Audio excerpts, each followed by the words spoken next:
Bangladesh cricket দলে কি আদৌ কোনো উন্নতি সম্ভব? বাংলাদেশ ক্রিকেট দলের সাথে কোনো দলের কি তুলনা সম্ভব? আচ্ছা, বাংলাদেশ ক্রিকেট দল কি কখনোই তাদের নিজেদের চেহারা পরিবর্তন করতে পারবে না?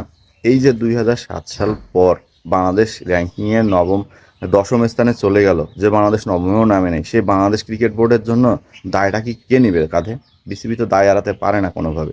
বাংলাদেশ ক্রিকেট দলের আজকে কিছু প্লেয়ারকে নিয়ে কথা বলি। বাংলাদেশ এই যে পাকিস্তানের সাথে সিরিজের জন্য যে 5 টি-20-র জন্য দল ঘোষণা করছে, সেই দলের মধ্যে বাংলাদেশের middle order batsman Towhid Hridoy ব্যতীত আর কোনো ব্যাটসম্যান আছে?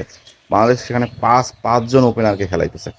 বাংলাদেশের যে টিম ম্যানেজমেন্ট আছে, বাংলাদেশের যে যারা মানে মিডল অর্ডার ব্যাটার আছে, বাংলাদেশের লোয়ার মিডল অর্ডার ব্যাটার আছে, এই পার্থক্যগুলো কি বাংলাদেশ টিম ম্যানেজমেন্ট কখনো বুঝবে না? আইসিসি কি কখনো বুঝবে না? তাদের তো উচিত যে এই জিনিসগুলোতে পুঙ্খানুপুঙ্খানুভাবে দেখা, যে একটা প্লেয়ার কোন অবস্থায় ভালো খেলতেছে। শুধু রে ভাই, টুর্নামেন্ট সেরা হলেই তো ওই প্লেয়ারটা সেরা না। শুধুমাত্র যে বেশি রান করলেও, সেই বাংলাদেশের কাছে কি বেশি রান করলেই দলে নিয়ে আসেন, কিন্তু সেই প্লেয়ারটা কোন পজিশনে, কোন সিচুয়েশনে দলের রান করছে, সেটা বাংলাদেশ ক্রিকেট দল কখনোই বুঝতে চায় না। আর না বুঝতেছে আজকে বাংলাদেশের এই অবস্থা। দেখেন 5টা ওপেনার, তাদের কি মিডল অর্ডারে খেলাবেন? তাদের কি লোয়ার মিডল অর্ডারে খেলাবেন?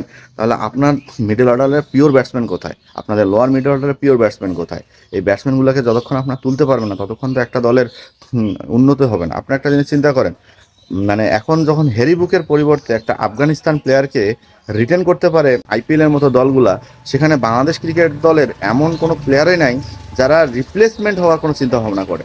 তাহলে আমাদের দেশের ক্রিকেটাররা কতটা নিম্নমানের খেলায় আছে, আমাদের দেশের ক্রিকেটাররা কতটা নিম্নমানের জায়গায় আছে, যে তারা একটা ভালো ফ্রাঞ্চাইজি লিগেও যাওয়ার দাবি রাখে না।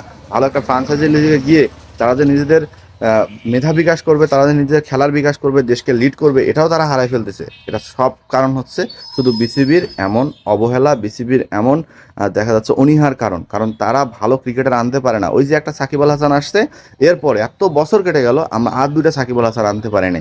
কিন্তু দেখেন কলি গেছে, গিল আসছে, রোহিত যাবে, সাঞ্জু স্যামসাং আসবে, তিলক বার্মা আসবে, কত প্লেয়ার আসতেছে, অথচ আমাদের দেশে সাকিব গেছে, আর কোনো সাকিব আমরা আনতে পারিনি।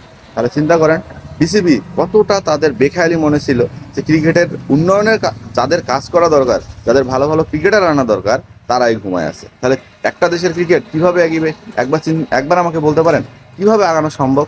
সম্ভব না। এইভাবে কখনোই একটা দেশের ক্রিকেট আগানো সম্ভব না।